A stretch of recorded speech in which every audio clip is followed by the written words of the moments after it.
Assalamualaikum warahmatullahi wabarakatuh. Selamat pagi ya Teteh. Apa kabarnya hari ini? Semoga semua dalam keadaan sehat walafiat ya. Ya, dan Teteh, hari ini kita materi lagi seperti biasanya. Kita akan melanjutkan materi mengenai dinamika penduduk di benua-benua yang ada di dunia. Ya, kita mulai pembelajaran kita pada pagi hari ini dengan bacaan basmalah bersama-sama. Bismillahirrohmanirrohim.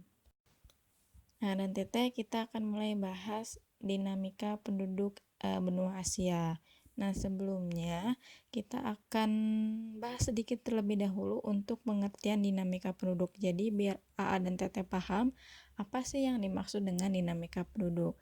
Nah, dan Teteh, penduduk itu kan biasanya berubah-ubah ya, dari segi jumlahnya, kemudian distribusinya, juga komposisinya. Kalau distribusi ini terkait dengan perpindahan dari satu tempat ke tempat lainnya, kemudian komposisi ini biasanya menyangkut terkait dengan jumlahnya juga, atau bisa jadi misal perbandingan perempuan dan laki-laki itu terkait dengan komposisi.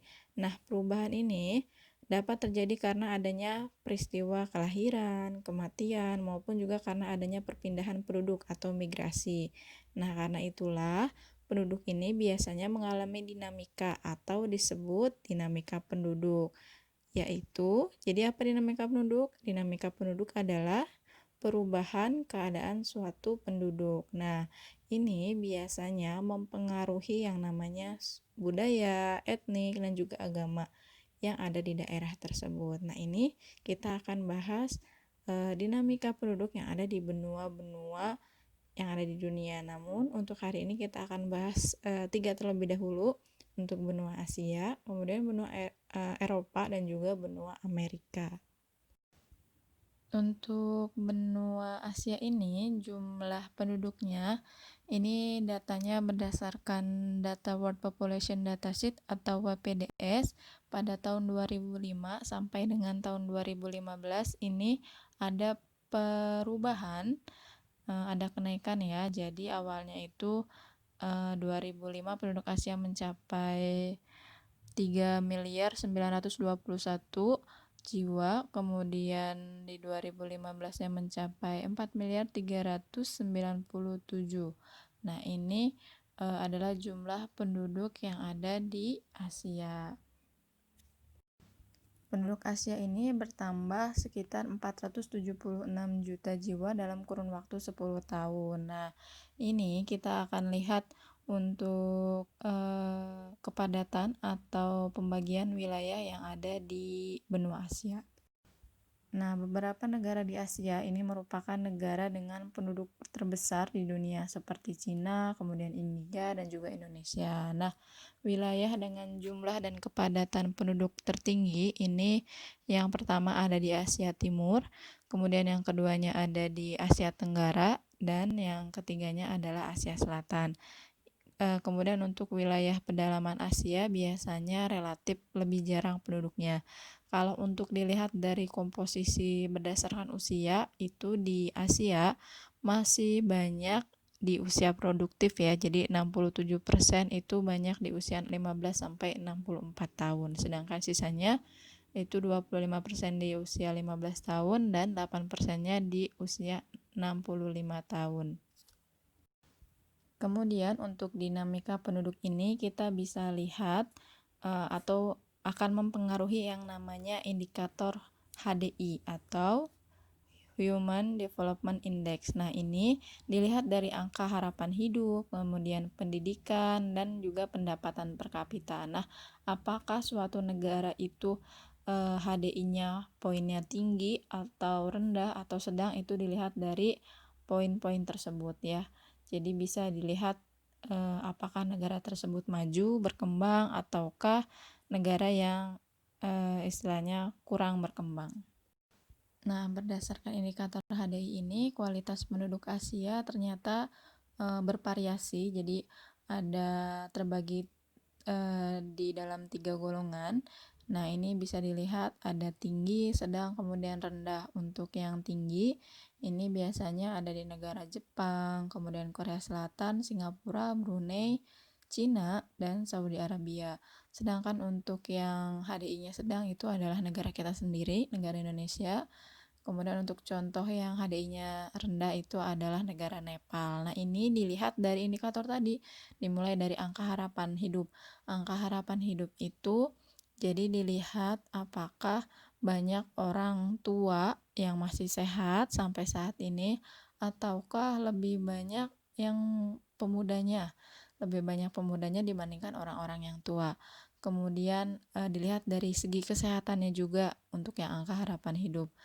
Selanjutnya tingkat pendidikan itu bisa dilihat apakah banyak lulusan sarjananya ataukah masih banyak yang hanya lulusan setingkat SD, SMP atau SMA. Kemudian juga dilihat dari pendapatan per kapita. Nah, pendapatan per kapita ini dilihat dari tingkat pendapatan setiap orang individu yang ada di negara tersebut, kemudian dikalikan dengan semuanya yang ada di negara tersebut. Jadi tidak hanya satu orang saja, misal ibu mempunyai pendapatan, kemudian ditambahkan pendapatannya A dan TT, kemudian dibagi dengan jumlah penduduk, nah nanti akan muncul yang namanya pendapatan per kapita. Itu pun ada istilahnya, ada ininya ya, ada indikatornya, ada intervalnya, apakah disebutnya tinggi, sedang, ataupun rendah. Itu untuk HDI di penduduk benua Asia.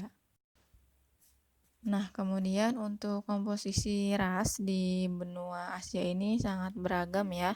Namun ras utamanya itu ada 3 ras, yaitu ras Mongoloid, ras Kaukasoid, dan ras Negroid. Ini sudah pernah kita bahas di pelajaran kelas 7 dan kelas 8 ya, sempat disinggung.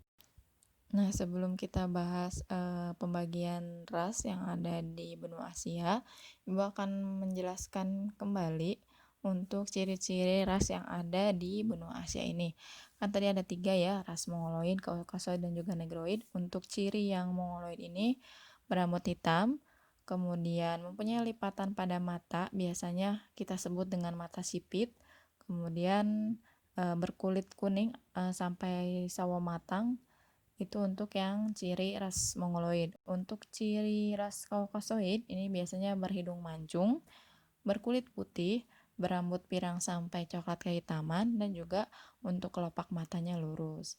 Sedangkan untuk yang ras Negroid, nah mungkin dan Teteh sudah tahu ya yang namanya ras Negro itu seperti apa. Nah, cirinya adalah berkulit hitam, kemudian bertubuh tinggi, berambut keriting, dan juga kelopak matanya lurus. Ini untuk ciri-ciri ras-ras yang ada di Asia. Kita lihat untuk pembagiannya. Yang pertama di Asia Utara dan Asia Tengah. Ini kebanyakan penduduknya adalah ras Kaukasoid atau juga disebut dengan ras Europoid. Kemudian untuk di Asia Timur dan Asia Tenggara, ini lebih dominannya adalah ras Mongoloid. Untuk di Asia Selatan bagian tengah, ini ras Kaukasoid. Untuk di Asia Selatan bagian selatan, itu ras Negroid, khususnya adalah bangsa Dravida. Ini ada di India Selatan dan juga di Sri Lanka.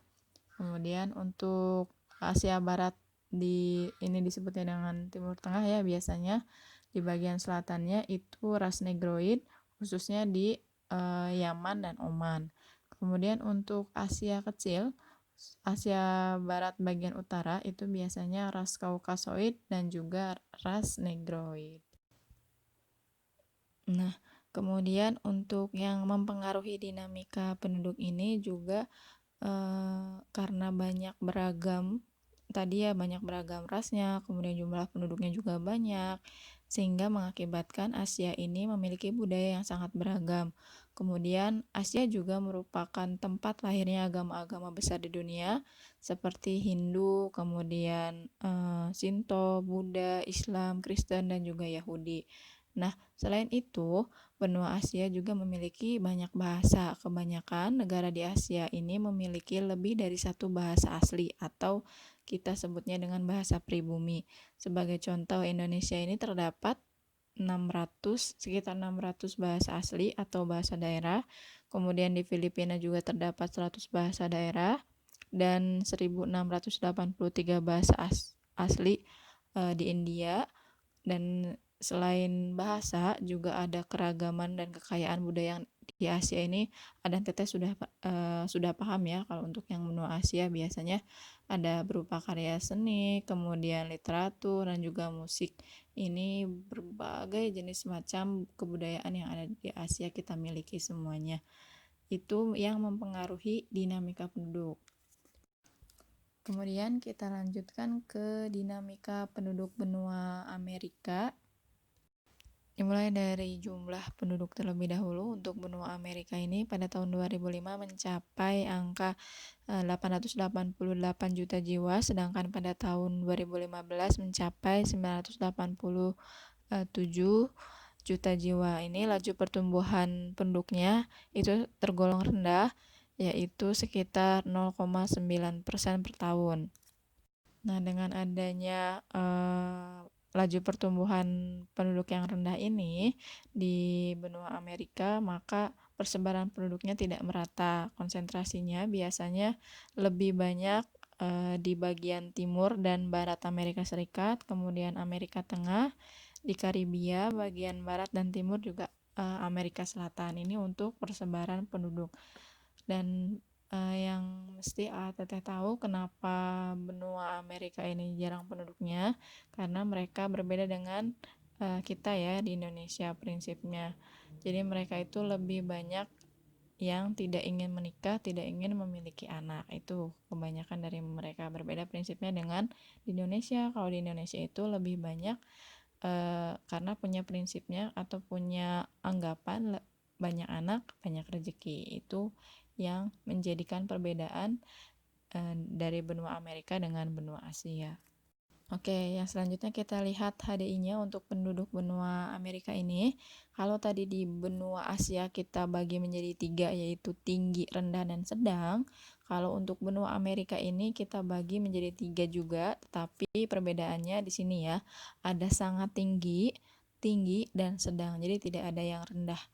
Untuk yang benua Amerika masih banyak tergolong sampai ke titik sedang saja, tidak sampai rendah ya. Untuk yang sangat tingginya ada di Amerika Serikat, kemudian Kanada, Argentina, dan Chile. Untuk kategori tingginya itu ada Meksiko, Brazil, dan juga sejumlah negara Amerika Latin lainnya. Untuk kategori sedang itu ada di Paraguay, Bolivia, dan juga sejumlah negara lain. Ini untuk HDI penduduk benua Amerika.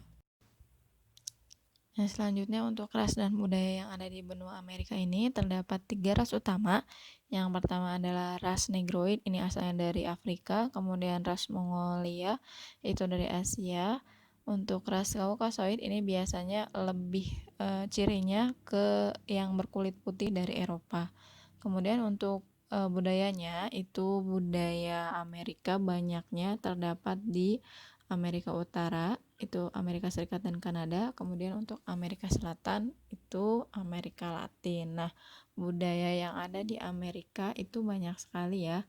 Dan Teteh bisa ketahui untuk agama yang terdapat di benua Amerika ini banyak sekali ya. Ada Kristen, kemudian Yahudi, Islam, Katolik Roma, Kristen Protestan, Hindu, animisme, bahkan sampai ateis pun ada. Kemudian untuk bahasa Portugis dan Spanyol ini biasanya bahasa utama di Amerika Selatan. Kemudian untuk kebudayaannya khususnya adalah musik dan tari, ini juga menjadi ciri budaya Amerika Selatan, terutama tarian samba dari Brazil. Nah, ada yang Teteh mungkin tahu dan lain sebagainya. Ini banyak sekali untuk yang kebudayaan dari benua Amerika ini.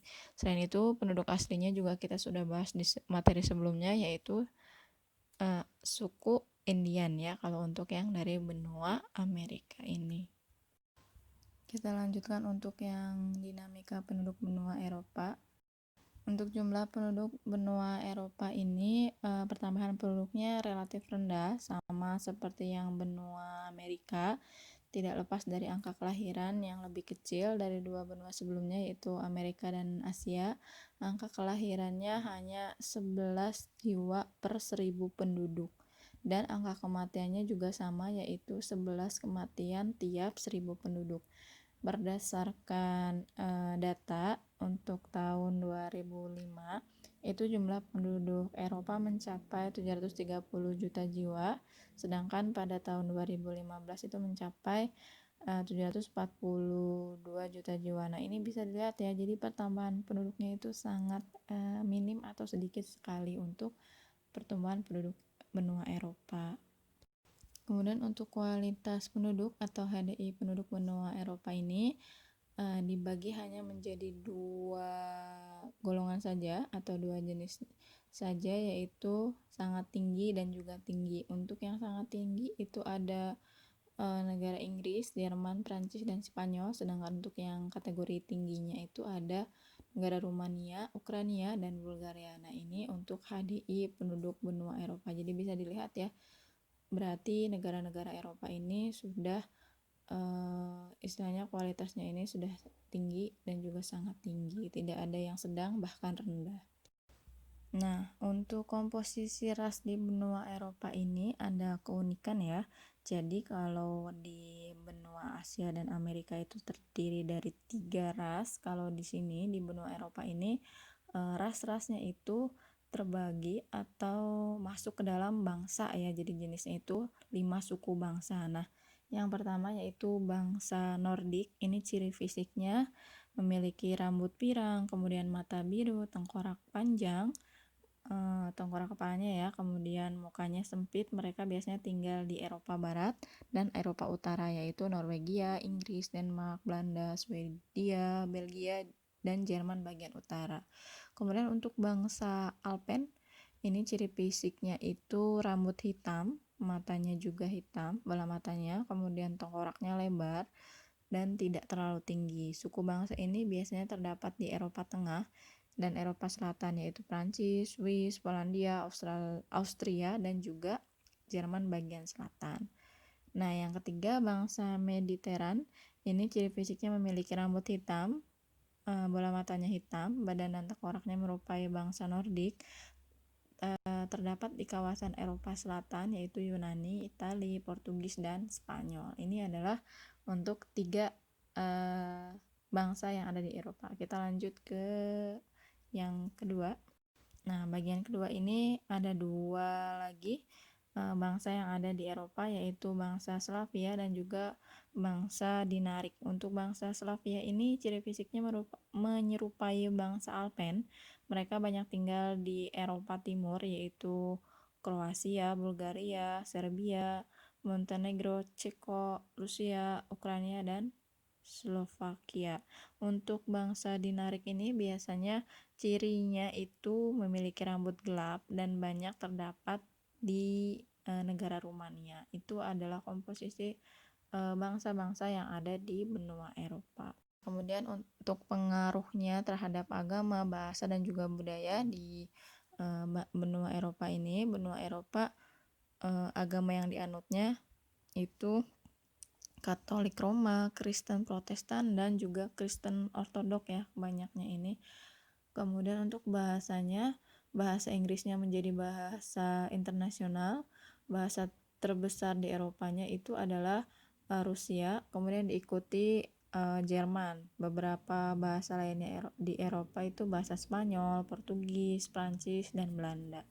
Kemudian untuk kebudayaannya biasanya di Eropa ini banyak sekali lukisan-lukisan klasik ya untuk di bangsa Eropa ini, atau bangunan-bangunan biasanya.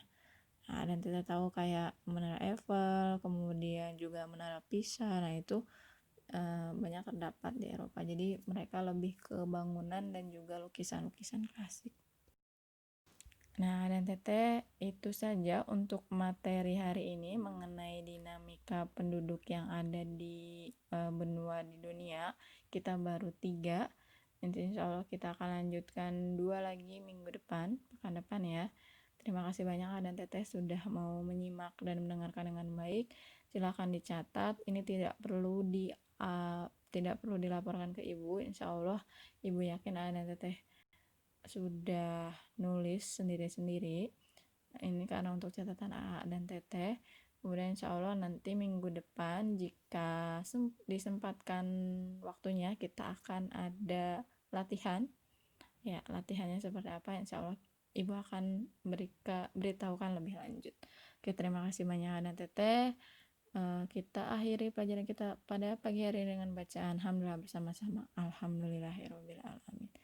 Oke, dan Teteh sampai bertemu minggu depan. Wassalamualaikum warahmatullahi wabarakatuh.